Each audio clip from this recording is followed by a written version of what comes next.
Well, it is like clockwork, folks. Every 4 years, pro-lifers and Christians writ large are lectured on how to be pro-life, or told they're not really pro-life, and all by people who care very little for the plight of the unborn, or sometimes actually celebrate abortion.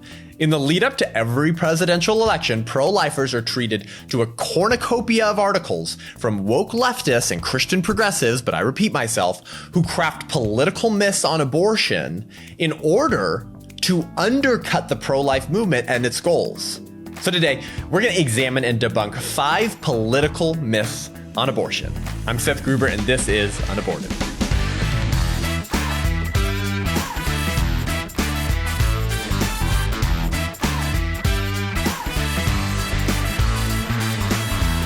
Thanks for tuning in. Hey, if you haven't given the show a rating and review yet and you've listened enough to benefit from it and you enjoy this content, please consider doing that for us. Leave a 5-star review. Tell us what you think. It really helps us reach more people. It helps us move up the charts, and it helps the show up under related content when people are listening to conservative content, Christian content, or pro-life content. Before we get to these political myths on abortion, which are springing up all over the place, and you're going to be treated to a whole bevy of articles from people telling you that you're not really pro-life unless you do X, Y, and Z, I just want to highlight our tiers and our perks for patrons of the podcast. Yes, a little bit of a shameless plug, but give me just 1 minute. We're moving into, obviously, an election, and the results of which, either way, are going to demand a response from the pro-life movement, either by the re-election of Donald Trump, in which case the pro-life movement is propelled forward significantly with very good chances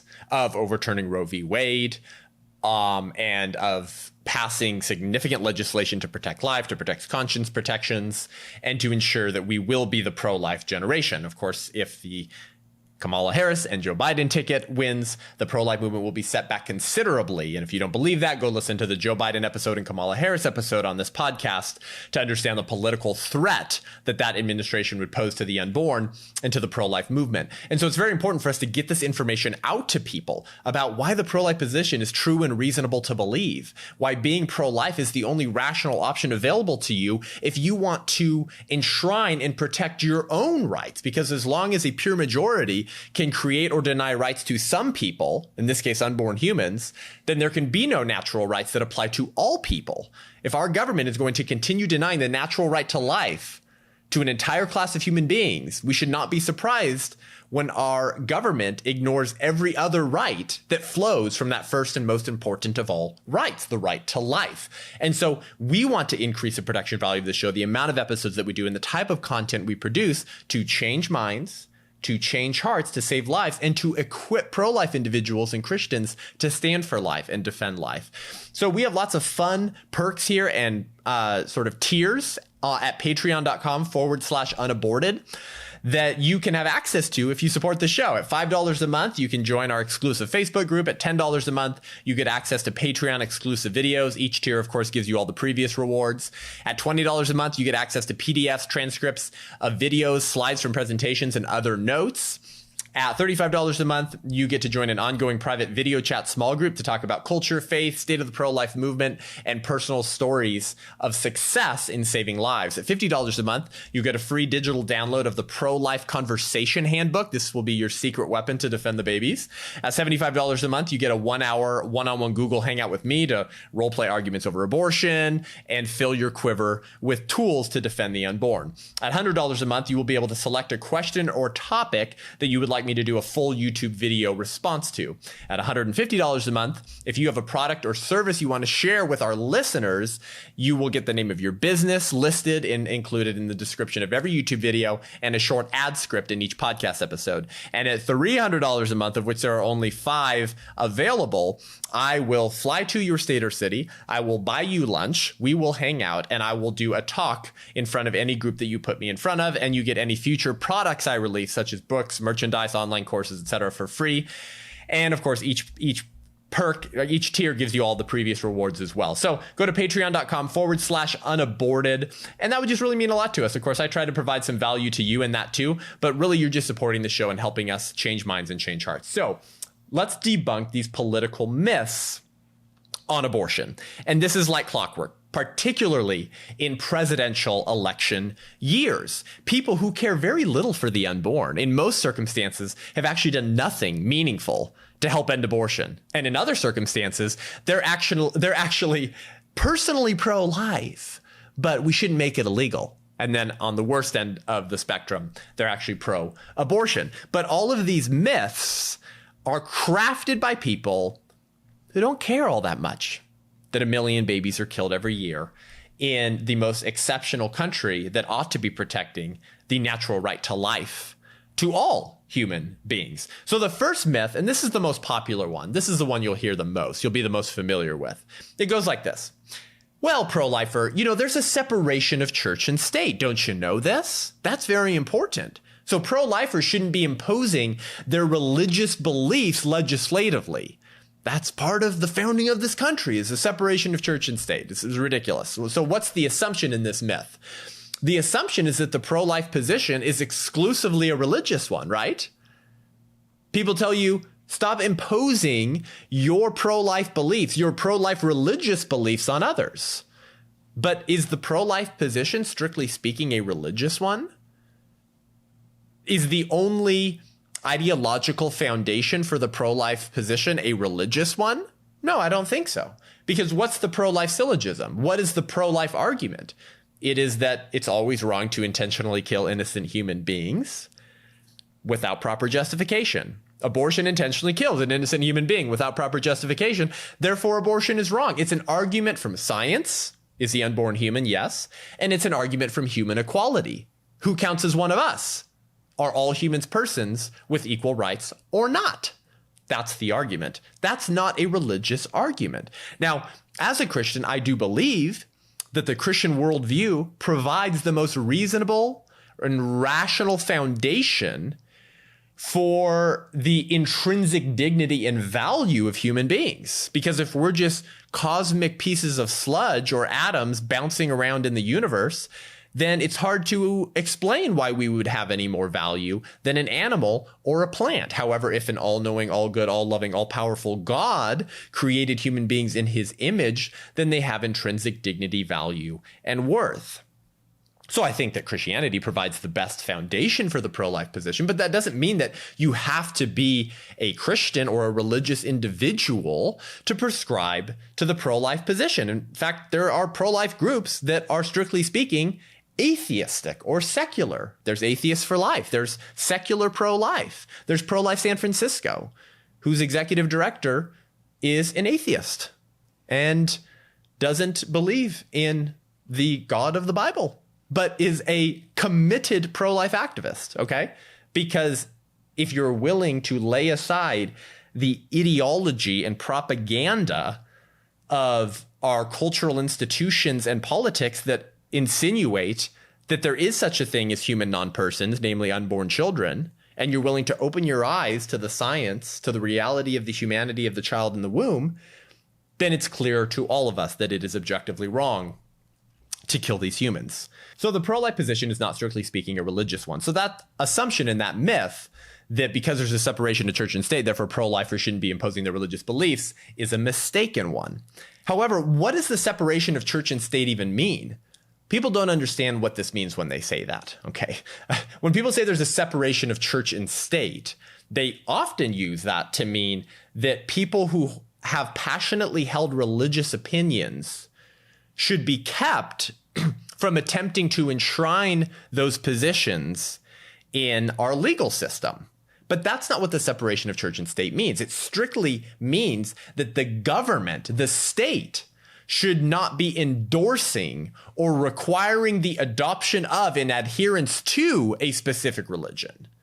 We can't have a state religion because that would run counter to freedom of conscience, our freedom to choose how we want to live our lives. And if the state is requiring the adaptation of or adherence to a specific religion, that runs counter to the idea of natural rights.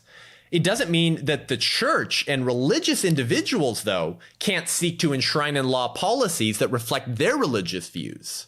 We have complete freedom to do that. The church has the freedom to utilize its platforms. The people of the church have the freedom to utilize their platforms and their beliefs and attempt to create a society built around their world view.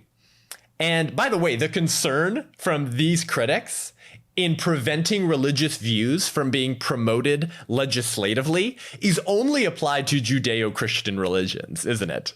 It's an incredibly selective rule. What do I mean by that? Well, leftism is a religion.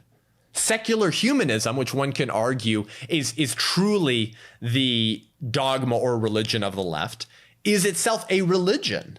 It has religious beliefs that there is no God, right? It has a mystic view of the soul called body-self dualism, which teaches that the real you is not your body. The real you is your aims, your desires, your relationships, your consciousness, your self-awareness. That's the real you, your feelings and emotions. Your body is just a shell, and you'll discard it at the end of your life. It has nothing to do with the real you. And how do we see this play out in the religion of wokeism, in the religion of leftism? Well, transgenderism and abortion, namely.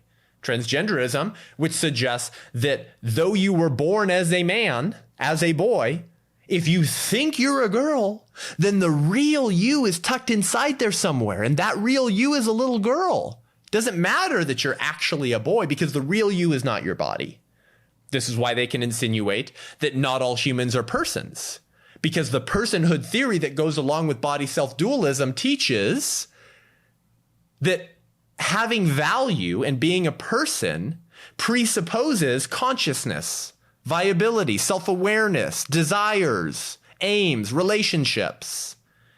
And because the unborn doesn't have that, it doesn't matter that they're biologically human. They're not a person. So they have this very mystic view of the soul. That's a religious view. And they have a view of truth, namely that there is no objective truth, except the truths that they're very convinced are objectively true, like killing babies is reproductive health care, and boys can be girls and girls can be boys. So their truths are, of course, objectively true. But otherwise, there's no objective truth. This is a religious, dogmatic view of the world. But nobody's calling for the left to be prevented from seeking to enshrine in law policies that reflect their worldview. And they do have a worldview. So that's the first myth, okay? That there is a separation of church and state, and so pro-lifers shouldn't be imposing their religious beliefs legislatively. Of course, this will never come from actual committed pro-lifers. It will only come from those who are seeking to create myths out of whole cloth 7 weeks before a presidential election in order to rob votes away from the only political party reasonably situated to end abortion. So what's the second myth? The second myth is that pro-lifers either can or should vote for Democrats, vote for the Democratic presidential candidate, because, you know, Democratic policies actually decrease abortions. Isn't that what you want, pro-lifer? Less aborted babies? So look at this data. Look at these stats I found. Look, in the last 4 Democratic presidents' administrations, abortions decreased. So you should vote for Democrats if you're a pro-lifer. And I've literally gotten 2 or 3 Facebook messages within the last 36 hours or something of people saying, Seth, what do I say to this? I didn't know this was true. And here's what's wrong with it, okay? Firstly, it's a straw man argument. It's a straw man argument. They're not even attacking the heart of the matter, the issue at question. The goal for the pro-life movement is not lower abortion rates, although of course, we'll celebrate that when it's accomplished. The goal of the pro-life movement is to make abortion illegal and unthinkable. Illegal and unthinkable. So here's a couple questions. Do Democrats want to make abortion illegal? Insert laugh track. Of course they don't want to make it illegal. It's in their platform. It has been for decades. That twisting and tearing the arms off of children in the womb or poisoning them to death with an abortion pill is reproductive justice, as Julian Castro, horrifically failed Democratic presidential candidate, said. Reproductive justice, reproductive health care. So no, they don't want to make abortion illegal. If they did, then why is every major pro-abortion organization pledging millions to elect Joe Biden and giving them the National Abortion Right Action League's 100% approval rating for serving Molech? Of course they don't want to make abortion illegal. Do Democrats want to make abortion unthinkable? Well, considering they exclusively refer to abortion as reproductive health care and justice, and the unborn is tissue and part of the mother's body, I'm going to go with no. They don't want to make it unthinkable. They're participating in euphemistic doublespeak bigotry to make the reality of the child in the womb skewed, and to make the horror of what abortion does to the child in the womb sound really good. That's what euphemisms do. So of course they don't want to make it unthinkable. Now we, the pro-life movement, pro-lifers, want the culture to be aware of the humanity of the unborn and the inhumanity of abortion. You know, Aristotle, many years ago, once said that statecraft is soulcraft. Statecraft is soulcraft. This means that law functions as a moral teacher. The state, through its actions and policies, actually participate in the secular discipleship or formation of individuals in how they think about morality. Law functions as a moral teacher. So in relegating actions to the realm of legal and illegal, government actually prescribes which behaviors are and are not acceptable in a civilized society. This is how law functions as a teacher. For example, no-fault divorce laws. Was it any coincidence that divorces skyrocketed after that? No, because law functions as a teacher. And when the next generation grows up in a society in which the government is telling them that divorce is fine and really easy to do, then it communicates that it's not all that bad. This is also why the abortion rates skyrocketed right after 1973 when abortion was legalized, because it sent the message that it's actually about women's equality and feminism. Now, unfortunately, we as Americans have been far too susceptible to the political messages sent and equating them with morality. And we have some responsibility to bear in that, but it bears repeating, law functions as a teacher. And the left understands this. This is why they wanted to legalize gay marriage, and they were successful. This is why they wanted no-fault divorce laws, the breakdown of the family. This is why Black Lives Matter, who says we're committed Marxists and we want to disrupt the Western contrived notion of the nuclear family, is silent on the fatherlessness rate in the Black community, because they want to break down the family. They don't want to support legislation that will improve families and require personal responsibility. The left understands this. It's about time we do as well. We used to, but we seem to have forgotten it, at least in large swaths of the conservative movement. You cannot restore recognition of the unborn's humanity, right? That's our goal. So long as the people holding public office support the intentional killing of the unborn and believe that babies are not babies, we won't be able to achieve our goals. Ridiculous myth. Vote for Democrats because abortions will be decreased, and therefore that's what faithful pro-lifers ought to do. Law is a reflection of what society is willing to protect and value. Even if abortion rates are lower during the administration of a president who supports abortion, it's not really an achievement in the long run, because it further entrenches and enshrines the fetal bigotry of choice and communicates to the next generation that it is freeing and empowering for you to get an abortion. You're throwing off the shackles of the patriarchy and asserting your right to choose and design your life how you want over the mangled, bloodied arms and legs of your child who became an acceptable sacrifice for your career well-being.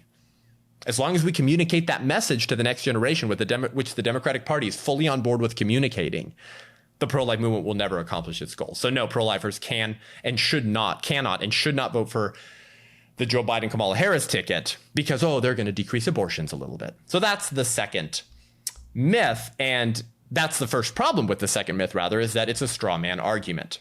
We're going to spend the most time on this one because it's the most insidious, and I see the most pro-lifers falling for it or confused by it. The second problem with this second myth is that it confuses correlation with causation.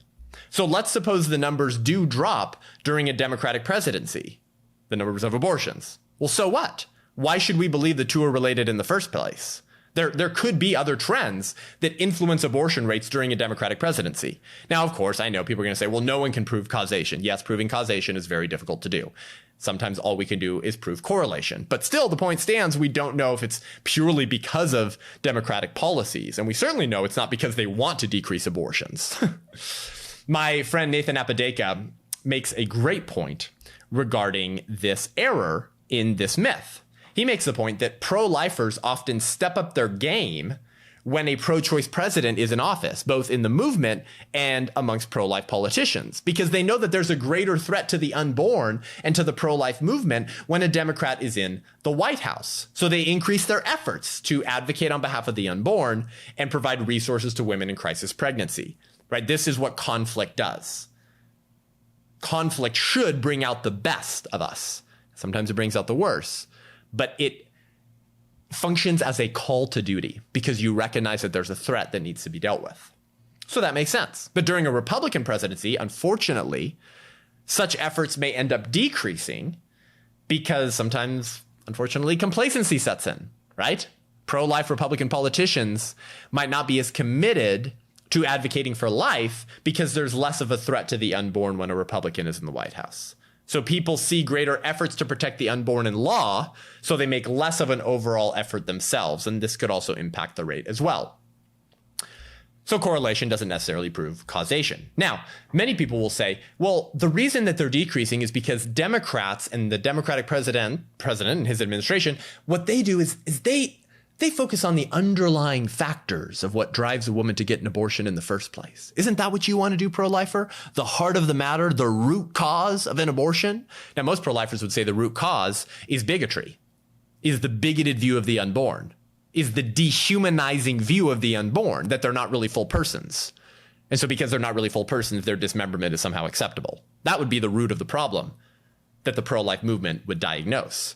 However, Democrats, of course, will say, well, it's social. It's social issues, right? It's economic issues, or it's systemic racism issues. And if we can just deal with those issues, then women won't kill their children. So we should focus on the cause and root of abortion, which Democrats will do better. So you should support them, pro-lifer. But many times this critique comes from pro-choicers, from people who want to keep abortion legal. So why should we care about reducing abortion if it doesn't intentionally kill an innocent human being? This is what pro-lifers asked to Hillary Clinton years ago when she said abortion should be safe, legal, and rare. Why should it be rare, Hillary? You have a 100% approval rating from the National Abortion Rights Action League. You love abortion because you don't believe it's a person with rights. So why should it be rare if it's not a person with rights? If it's just a blob of tissue, then there's no moral demand to make that action less, to decrease those abortions.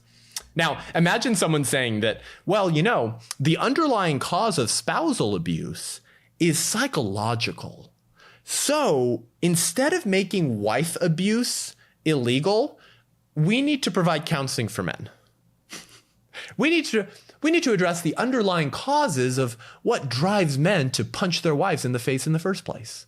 But don't make spousal abuse illegal. Just focus on the underlying root and cause. And Democrats do that the best. Ridiculous.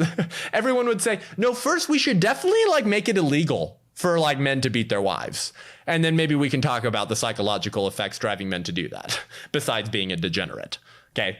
And lastly, one could argue, quite credibly, that there are underlying causes for all types of evil behavior.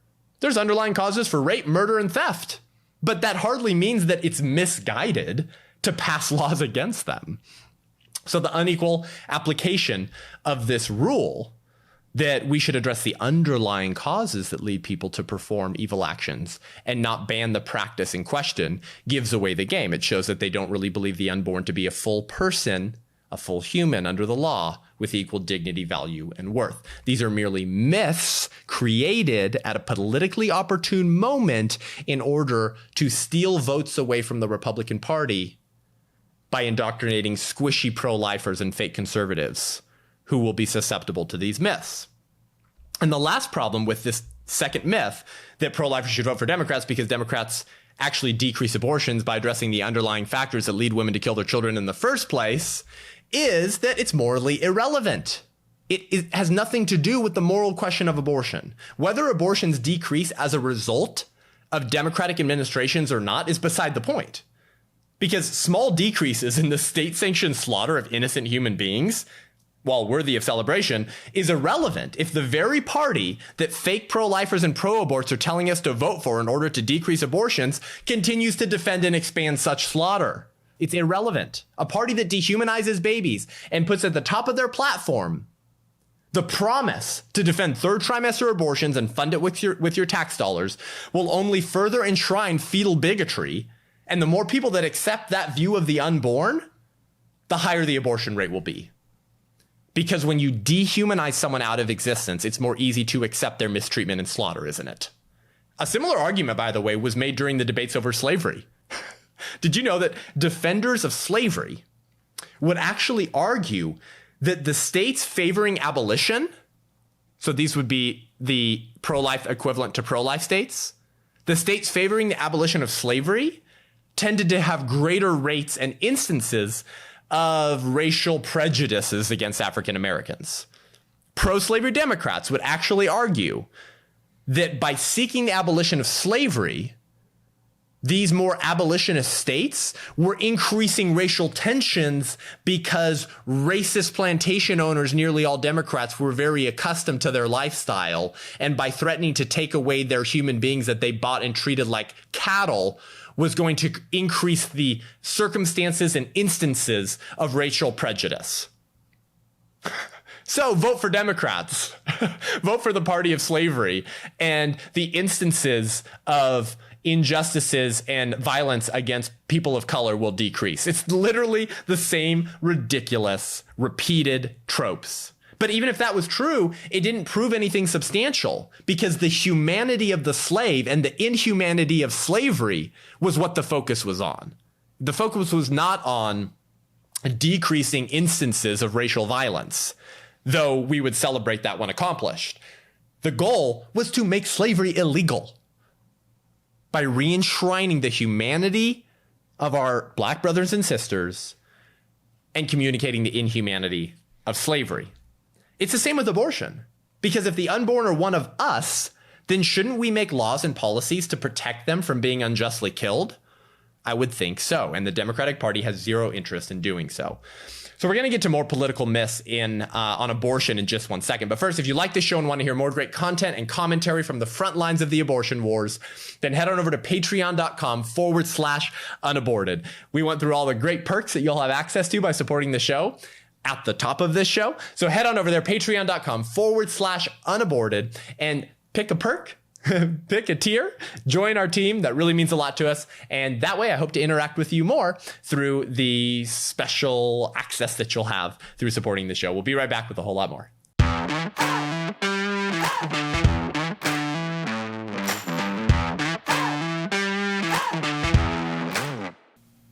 Welcome back to the show. So we are debunking 5 political myths on abortion that we hear basically every 4 years that are used as a political tool and strategy by people who aren't very concerned about the babies killed in abortion to siphon votes away from the only political party, the Republican Party, stands any chance of enshrining the right to life to unborn children and ending abortion. And that first myth is that because there's a separation of church and state, pro-lifers shouldn't be allowed to impose their religious beliefs on others. We debunked that one.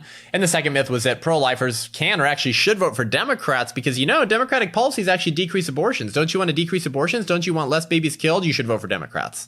We've debunked that one. Now, the third myth goes something like this. Critics of the pro-life movement will say that you can be pro-life and vote for Democrats because no one should be a single issue voter. And Democrats help address many other important life issues, right? Here we go. Here's the whole life perspective that we covered last week in the debate with Michael W. Austin on the question, do pro-lifers need to apply their beliefs to more than just abortion in order to be truly pro-life? Or can we maintain a narrowly focused approach with a singular goal, to end abortion? Whole life advocates insist that if pro-lifers were really pro-life, they would support a bunch of leftist justice items, right? Like open borders or universal health care or a universal basic income. And they would be more vocal and involved with ending systemic racism and ensuring that we never get into a war again. So in other words, they confuse contingent evils with absolute evils. They insist that protection of life in the womb is morally equivalent to quality of life outside the womb, which is a morally outrageous statement. Most of the issues that whole life advocates insist that pro-lifers adopt and act upon are actually issues aimed at improving quality of life for those already born, and those individuals it is not legal to kill. The pro-life perspective is about protecting life in the womb for a class of human beings that it is currently legal to kill, right? So that's your quick summary of the pro-life versus whole life debate. But that's the assumption that drives this myth, that you actually should vote for Democrats because you shouldn't elevate abortion in a moral hierarchy. You have to hold all of these issues together because they all relate to life. Right? You're called the pro-life movement. So therefore, vote for Democrats because they address more life issues. This is ridiculous, right? So the assumption is that abortion is morally equivalent to healthcare, economic inequality, poverty, and war. They're all the same. Okay. Now, abortion is not the only issue of our day, obviously. Any more than slavery was the only issue in 1860 or killing Jews was the only issue in 1940. But both were the dominant issues of their day. While many issues are important, they don't all carry the same moral weight. Abortion is an absolute evil. And we should not divert votes or organizational resources away from ending absolute evils in order to prevent contingent evils. And let me tell you what I mean by that. This distinction is important between contingent and absolute evils. For example, war is a contingent evil, because it may or may not be wrong, right? This is the idea of a just war theory. You could find yourself in a situation in your foreign policy and as a country where not going to war would be wrong because of the international threat posed by an evil regime whose actions are endangering and slaughtering their own people and would wish to do the same to your people. I'm thinking, I don't know, Hitler. A crazed loon who was rounding up human beings and slaughtering them literally in a systematic way and wanted to take over the whole world. Yeah, it was a good thing that we fought that war to end that evil. That would be a just war, right? So war is can be a contingent evil because it may or may not be evil. But abortion is an absolute evil. As Scott Klusendorf points out, these critics are asking us to overlook an absolute evil in favor of preventing contingent ones, like economic inequality, right? Or war, or unjust immigration laws, or poverty. Now, here's a thought experiment for those who insist that you can't be a single issue voter and you have to juggle all issues equally. If all political realities were equal, right? All political realities being equal, if the current disagreement over abortion was instead a disagreement over the moral question of slavery again, would these critics still insist that one cannot be a single issue voter, but ought to consider all relevant issues pertaining to life before voting? Of course not. If all of our political realities were equal right now, but the issue in the hottest contention, besides systemic racism, was not abortion, but slavery, which actually is systemic racism, then would these same woke progressives insist that you cannot be a single issue voter, even though you're doing that to end the institution of slavery?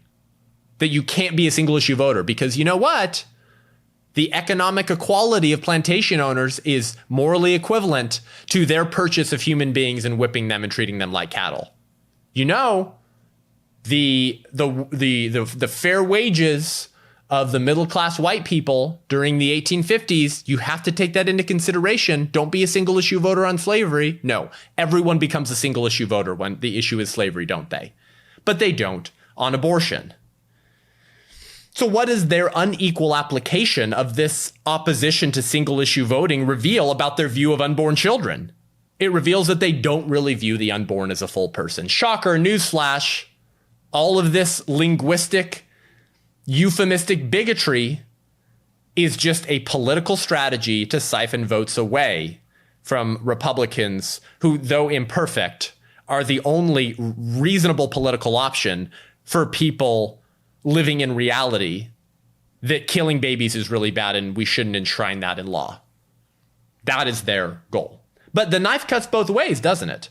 If we ought to balance all issues directly or tangentially related to life before voting, then the Democratic Party nominee is automatically disqualified for being pro-abortion and failing to uphold the first and most important of all natural rights, the right to life. But they're not going to apply their own rule to their own ideology, are they? No, because if the left didn't have double standards, they wouldn't have any standards at all. This is merely about undermining the pro-life movement 7 weeks, 6.5 weeks before a presidential election. So that's the third myth, that you can be pro-life and vote for Democrats because you shouldn't be single-issue voters, and Democrats help address more other life issues that are really morally equivalent to killing 1 million babies every year in their mother's wombs. The fourth myth goes something like this, and this one is becoming more common right now. Abortion is here to stay, people say, right? It's a constitutional right. It's been determined. The law has spoken, the courts have spoken. So let's stop exhausting ourselves with our divisions on abortion, causing unnecessary division, and let's just pursue unity and work together on other important issues. This is the perspective of people who frankly admit to a certain degree of what they call fetus fatigue, right? Fetus fatigue. It's people who are just sick and tired of the abortion debate. Some pro-lifers have used this term. Certainly pro-aborts use this term. I'm just tired of the debate. I'm fatigued talking about it. I don't care anymore. Let's focus on something where we can find common ground and unity and accomplish something together, right? Let's just move on to issues where we can agree. Because that's real progress, right? Real progress is ignoring the fact that an entire class of human beings are being denied the first and most important of all rights. Let's just pretend they don't exist, right? As Hadley Arkes says, let's filter them out of sight, not acknowledge that they bear the injuries of choice. And the example from this week is John Kasich, right? He's the former governor of Ohio, who just last week was on an interview with Meghan McCain, the only conservative on that garbage program, The View. And she asks him why he's willing to support Joe Biden. Because John Kasich has come out and said that he's going to vote for Joe Biden. He supports Joe Biden. In fact, he spoke at the virtual DNC rally, saying we're at a crossroads, and he was literally standing at a crossroads. And he said, we need to support Joe Biden because he fights for the soul of the country. You know, he needs to unify us. This is the message, right? Ignore the dismembered bodies of babies who it is currently legal to kill, and let's maintain the appearance of unity on other issues.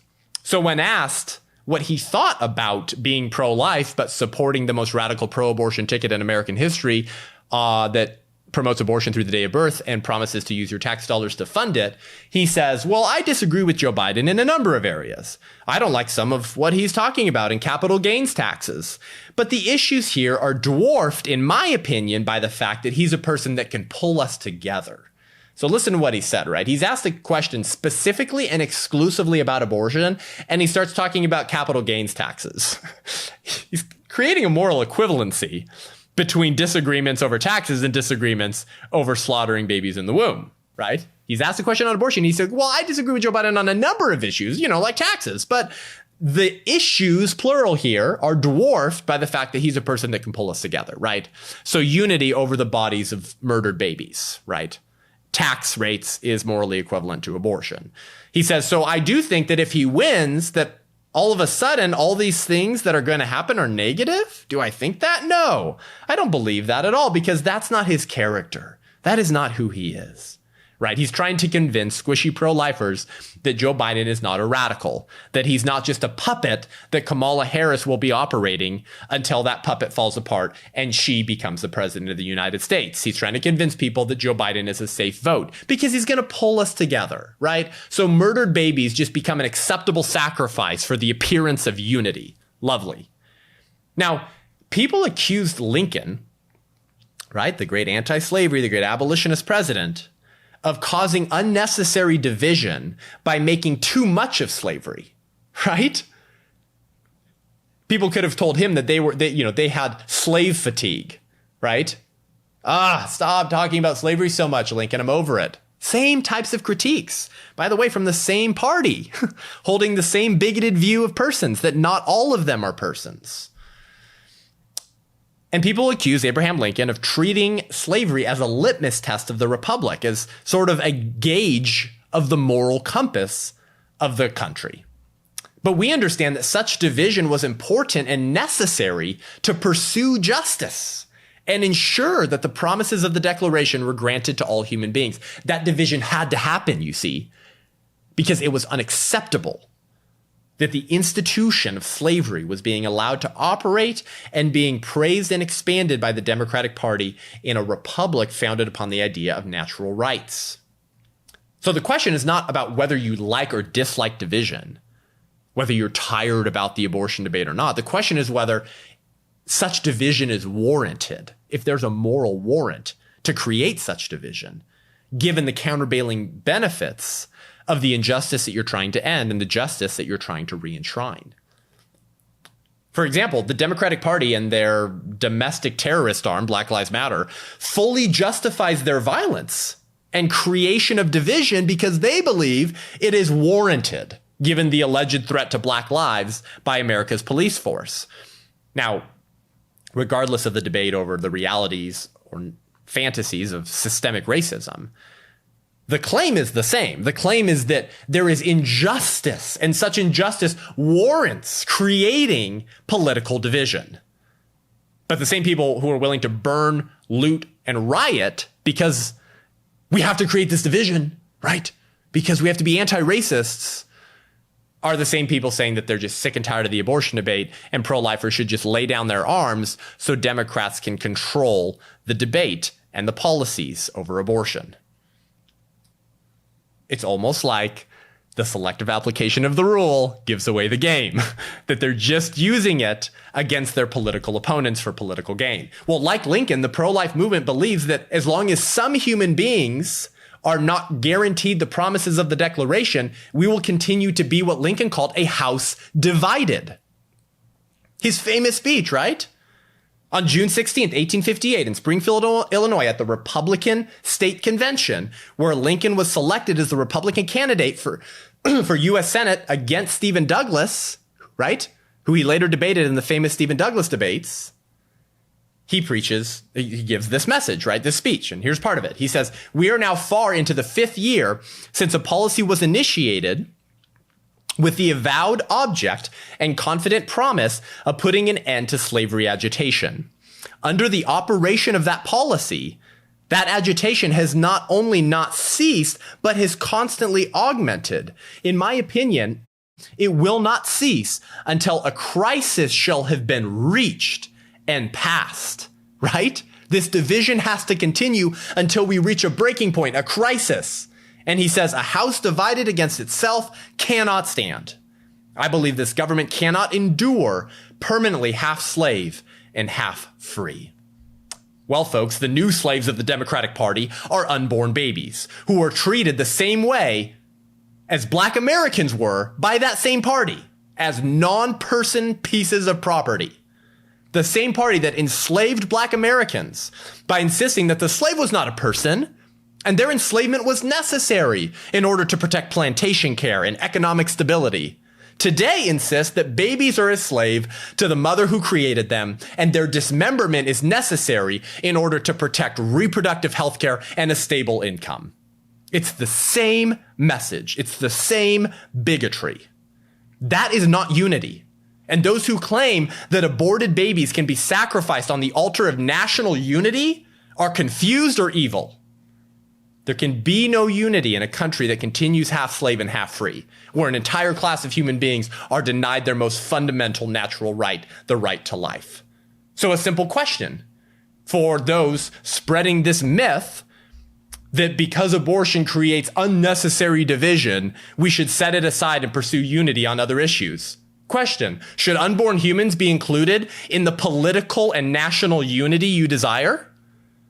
Do all human beings in America get to be granted protection and unity? No, you exclude unborn human beings because you're a bigot and you don't believe they're persons. That's really what is at the heart of this debate. And this is why this myth is ridiculous. It's based on a fantasy, and it's only being used as a political cudgel at a strategic, political, opportune time in order to undercut the pro-life movement and their goals. So next, I want to get to the fifth and last myth here that is being spread on abortion at this time by people who really don't care about the unborn. But before I do that, I want to introduce a new segment of this show, okay? Today, we're launching the first segment of what we're calling the 60-second pro-lifer, all right? The 60-second pro-lifer. And I know that I give you a lot of content and a lot of resources and tools of thought in this show so that you're equipped to defend life. But, I know we create long episodes. I know there's a lot of content here. I know you're busy. So we're going to create this little segment in each episode, a 60-second response to pro-choice arguments so that you can, well, maybe we'll go ahead and put the timestamp in the description as well in the podcast. So you can just kind of go straight to there, and we'll put these on YouTube and Facebook as well. We'll have a whole little video series of them. So the 60-second pro-lifer, and the first one we're going to do today is, of course, on the most popular argument, the argument from rape. Now, of course, I've addressed this full length before. I spent 4 or 5 minutes on this, but I'm going to try to give you 60 seconds. We'll do this each week on a variety of arguments for abortion. I won't really rehearse these. I won't really prepare for these. I'll just time myself, give you my 60 seconds, and then you'll have sort of a running resource of quick responses to pro-choice arguments. And if you become a patron of the show in, I believe, the $25 or $30 tier or above, then you'll also get access to the downloadable PDF content that we'll create for these resources. So here we go. Let's press 60 seconds. What do pro-lifers say to the pro-choice argument from rape?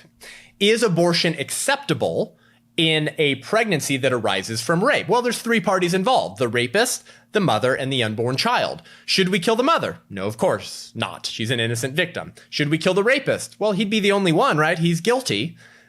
And unfortunately, we don't have harsh enough punishments for rapists. Should we kill the child?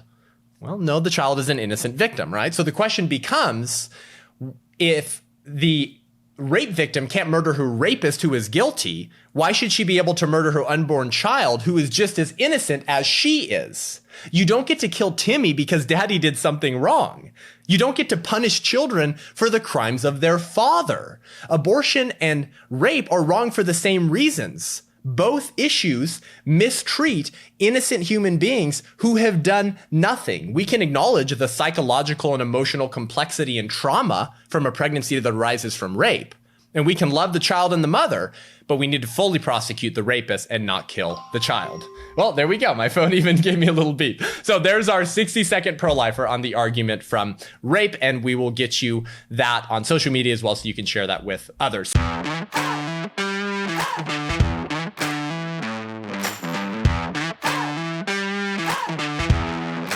So this fifth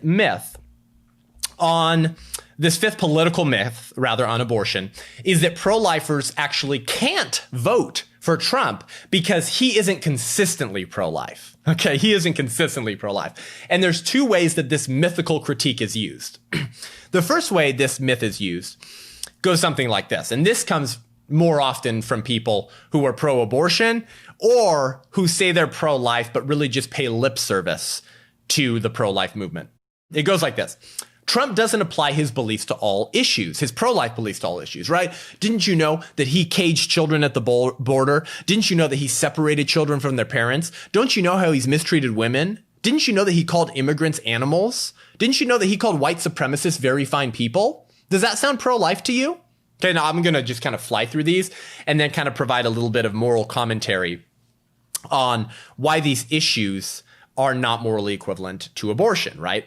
Protection of life in the womb is not morally equivalent to quality of life outside the womb. So regarding this claim that, Trump caged and separated children from their parents, they were never throwing children in cages, okay? They were fenced enclosures that were actually quite large. Now, were they comfortable? No, it wasn't like staying at the Marriott, okay? But when you break U.S. immigration laws, I don't know, should you be granted a room at the Marriott? Probably not. Now, the separation of families actually began under Clinton's Flores policy and continued under Obama's policy. And the photos that were released several years ago of children in large caged enclosures that were used to say Trump is caging children were actually taken during the Obama era. Then Trump signed an executive order to keep families together, and Republicans asked for additional funding at the border to increase the number of beds. And guess what? Democrats refused to pass it. Okay, so there you go. So this is not an example of failure to be pro-life, because all that is required to be pro-life is to speak and live and act as if abortion is wrong. Now, if instead of denying entry to illegal immigrants, we slit their throat upon legal entry, then it would be morally equivalent evil, right? Because you're intentionally killing innocent human beings without proper justification. But that's not what's happening. What about mistreating women? Yes, that's wrong and immoral. The way that the president has talked about women and the stories that we've heard about his past relations with women have been wrong and bad and evil, okay? Now, we haven't heard any allegations within the last decade or so. I believe they're all from a long time ago. Does that make those past ones okay? No, it doesn't, okay? But it just means that he doesn't appear to be living that way anymore. And I'm not aware of any illegal activity or any actual assault charges, sexual assault charges. Now, in an ideal world, I want my president to have massive personal integrity. Yes, of course. But at the end of the day, when presented with two options, I am more concerned with policy integrity, which affects far, far more people than a leader's personal foibles. The integrity that you show through policies is going to affect 330 million Americans, right? At least if it's on a federal level.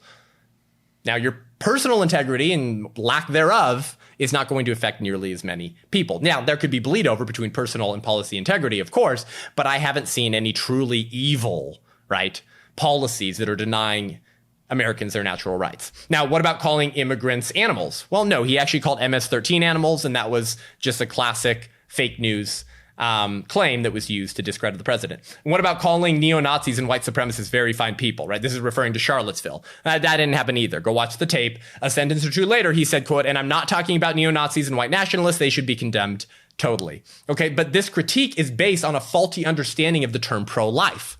Pro-life is not about improving quality of life outside the womb. It's about protection of life in it. And anyone who conflates the two is not truly pro-life.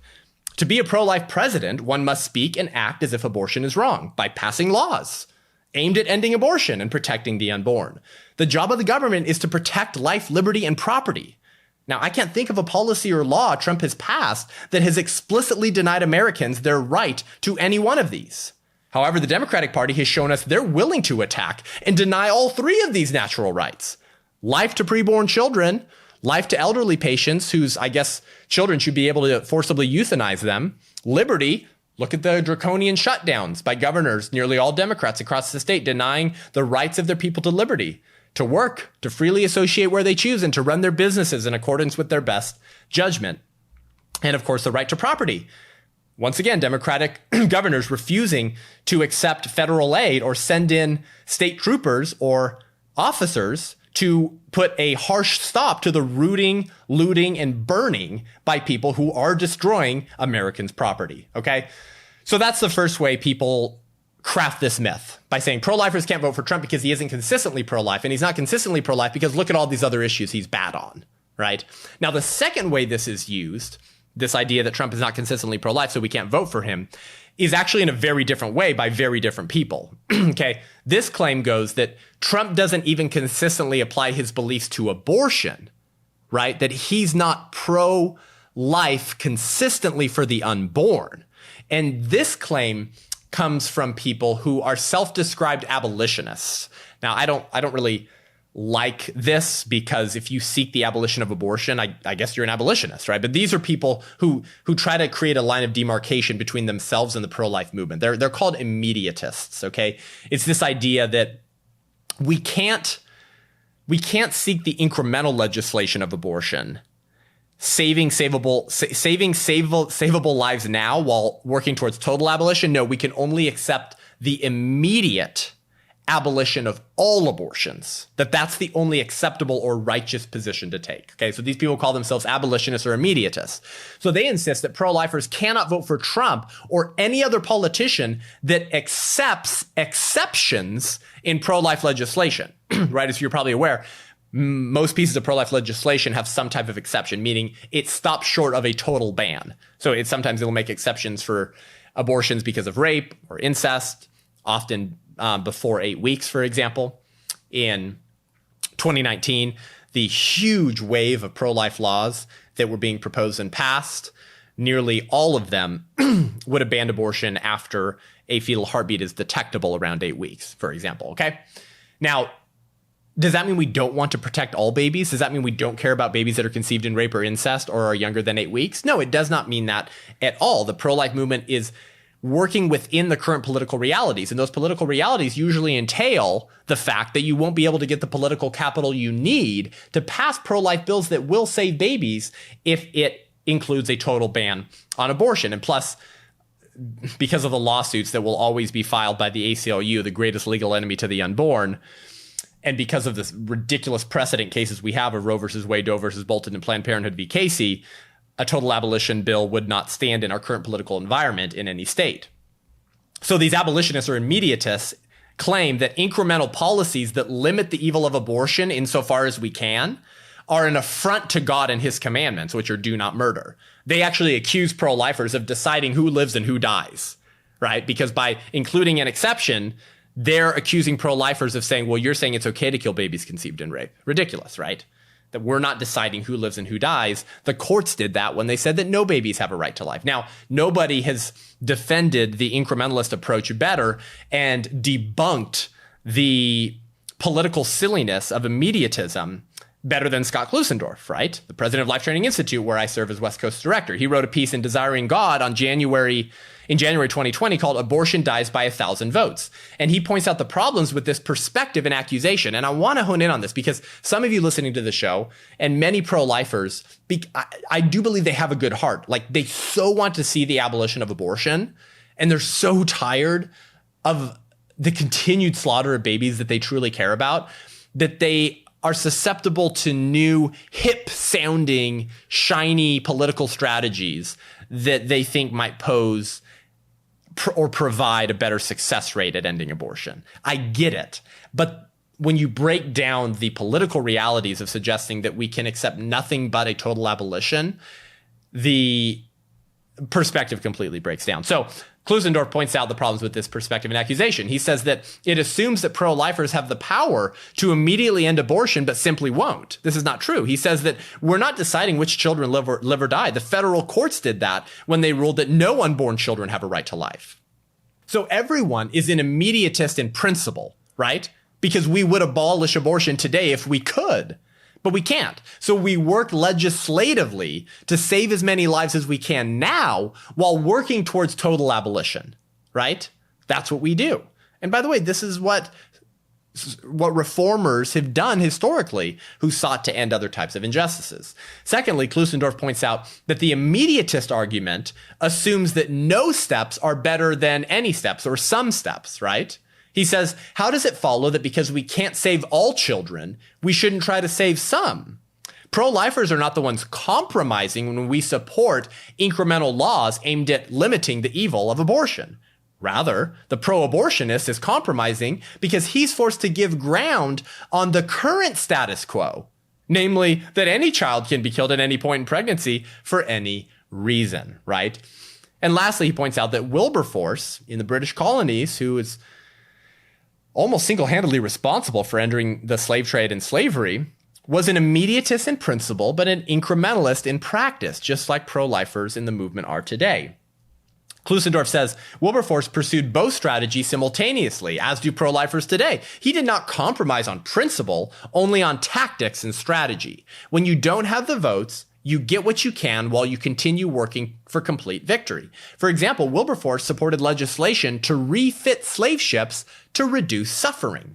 He introduced limitations on slave trafficking in shipping ports. He did all of this while working tirelessly for complete abolition. He took these incremental steps to secure the votes to eventually ban the slave trade altogether, and he was successful in doing so. So pro-lifers are not compromising or selling out by voting for the only electoral option that will lead to the best chance of restoring personhood to the preborn, restraining the evil done by abortion, and promoting righteousness insofar as we can, given current political realities. Now, can Trump have been even more pro-life and done more on abortion and for the unborn? Of course. But suggesting that because Trump isn't perfect on abortion, therefore pro-lifers shouldn't vote for him is not honorable. It's foolishness. And if large swaths of pro-lifers took that advice, we would merely be securing the victory of our unborn neighbors' greatest political enemies yet, Kamala Harris and Joe Biden.